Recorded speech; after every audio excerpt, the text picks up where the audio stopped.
Yo, what's up you guys, it's K-State here, and today we're going to talk about this awesome plugin called iWish.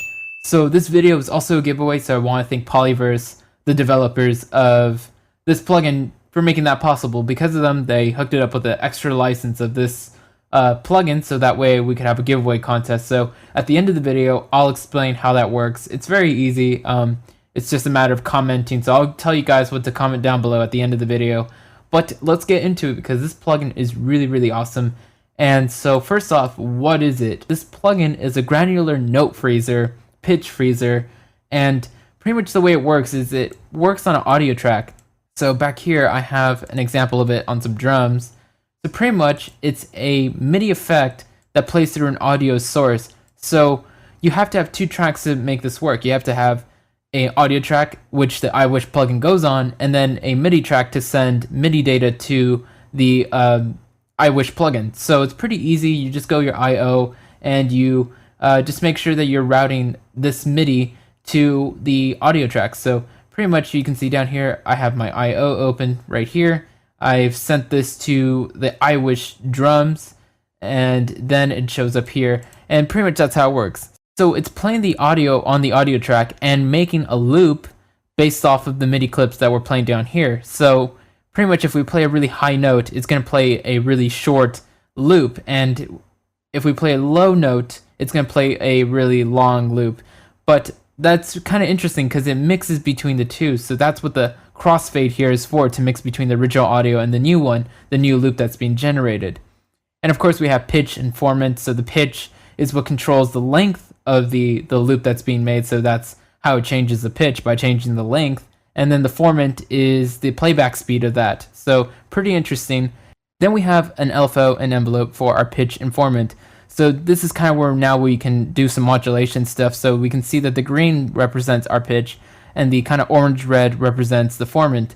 So we can do all sorts of kind of cool modulations, and we can also link these controls together. So now we can just kind of move it around like this.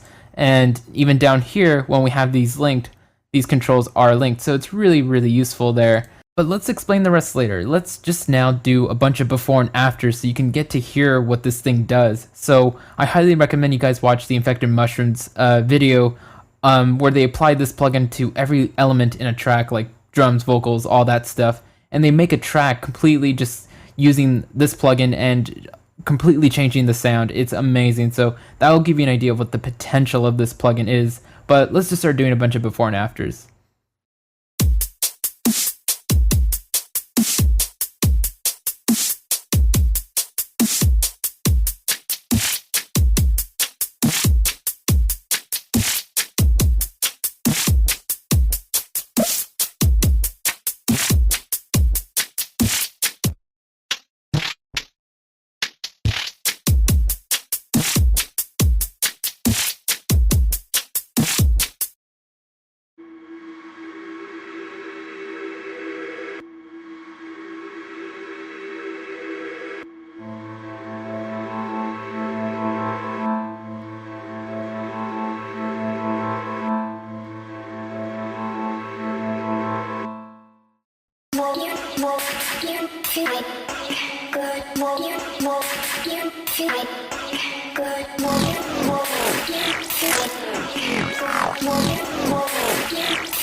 So hopefully that right there gives you an idea of what you can start to do with this, and you can totally start using this plugin even as a synth on its own. If you just think about if you think of the audio that's on the track underneath it, you can think of that as a wavetable and just set this to 100% and completely use it as a synth, and it's really crazy to think of it like that. So let's talk a little bit about the dry wet, because this is kind of interesting, and what I was kind of saying about how you can use this as a synth. So when we have this at completely dry, it's not really completely dry, because when this is all the way at 0 of the dry wet, that means it's just a gated version of the signal. So it's the dry signal but slightly gated, and that just follows the MIDI that you have going into this. But if we have this at 100%, now you can kind of turn this into a synth, just because the MIDI is going to completely control the sound, and it's going to replace the auto completely with its own loops. So it's like you're just using your sample as a wavetable. So now let's start messing with this a little bit more on some different layers.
All right, so that's really, really cool and really fun. I don't even have enough time to show you everything else that's possible with this. Like I was messing around earlier with my guitar and just kind of running I had a MIDI loop on repeat, and I was just on my guitar track just running guitar through it. And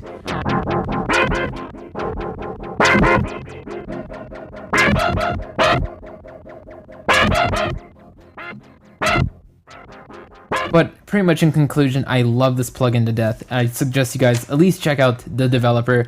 I have links down below for their sites and everyone involved in this. And pretty much now let's talk the contest rules.